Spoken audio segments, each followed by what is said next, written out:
ಹೇಮರೆಡ್ಡಿ ಮಲ್ಲಮ್ಮ ವಿಕಾಸ ಸಂಸ್ಥೆ ಶಿರೂರಿನ ಆಶ್ರಯದಲ್ಲಿ ಮಹಾಸಾಧ್ವಿ ಹೇಮರೆಡ್ಡಿ ಮಲ್ಲಮ್ಮ ಹಾಗೂ ಅಖಂಡ ಪರಮಪೂಜ್ಯ ಸಿದ್ಧಲಿಂಗ ಮಹಾಸ್ವಾಮಿಗಳ ನೂತನ ಮೂರ್ತಿಗಳ ಮೆರವಣಿಗೆ ಹಾಗೂ ಮಹಾಸಾಧ್ವಿ ಹೇಮರೆಡ್ಡಿ ಮಲ್ಲಮ್ಮ ದೇವಸ್ಥಾನ ಉದ್ಘಾಟನಾ ಕಾರ್ಯಕ್ರಮ ಭಕ್ತಿ ಭಾವದೊಂದಿಗೆ ವಿಜೃಂಭಣೆಯಿಂದ ನೆರವೇರಿತು.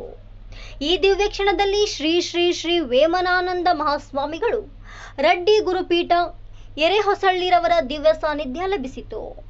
ಕಾರ್ಯಕ್ರಮದ ಅಂಗವಾಗಿ ಶ್ರೀ ಗುರು ಸಿದ್ದೇಶ್ವರ ಪ್ರೌಢಶಾಲೆಯಿಂದ ಮೆರವಣಿಗೆ ಪ್ರಾರಂಭಗೊಂಡು ಹೇಮರೆಡ್ಡಿ ಮಲ್ಲಮ್ಮನ ಹೊಸದಾಗಿ ನಿರ್ಮಿಸಲಾದ ದೇವಾಲಯದವರೆಗೆ ಸಾಗಿತು. ಮೆರವಣಿಗೆಯಲ್ಲಿ ಸಾವಿರಾರು ಭಕ್ತರು ಉತ್ಸಾಹಭರಿತವಾಗಿ ಭಾಗವಹಿಸಿದ್ದು ಸುಮಾರು 200ಕ್ಕೂ ಹೆಚ್ಚು ಕುಂಭಮೇಳಗಳು ಭಕ್ತರ ಕಣ್ಣಿಗೆ ರಮಣೀಯವಾಗಿದ್ದವು. ಹೊಸದಾಗಿ ಪ್ರತಿಷ್ಠಾಪನೆಗೊಂಡ ಮಲ್ಲಮ್ಮ ದೇವಿಯ ಮೂರ್ತಿಗೆ ಶ್ರದ್ಧಾ ನಮನ ಸಲ್ಲಿಸಲಾಯಿತು. ಈ 2 ದಿನಗಳ ಉತ್ಸವದಲ್ಲಿ ಡೊಳ್ಳು ಕುಣಿತ ಸೇರಿದಂತೆ ಹಲವಾರು ಜಾನಪದ ಕಲಾ ತಂಡಗಳು ತಮ್ಮ ಕಲಾ ಪ್ರದರ್ಶನ ನೀಡಿದವು. ಅಲ್ಲದೆ ಭಕ್ತರಿಗೆ ಮಧ್ಯಾಹ್ನ ಮಹಾಪ್ರಸಾದದ ಸೇವೆ ಕೂಡ ವ್ಯವಸ್ಥೆ ಮಾಡಲಾಗಿತ್ತು. ಈ ಪವಿತ್ರ ಕಾರ್ಯಕ್ರಮದಲ್ಲಿ ಗ್ರಾಮದ ಗುರು ಹಿರಿಯರು, ಯುವಕರು, ಮಹಿಳೆಯರು ಮತ್ತು ಮಕ್ಕಳು ಸಹ ಭಾಗವಹಿಸಿ ಕಾರ್ಯಕ್ರಮವನ್ನ ಯಶಸ್ವಿಯಾಗಿ ಕೊಂಡೊಯ್ದರು.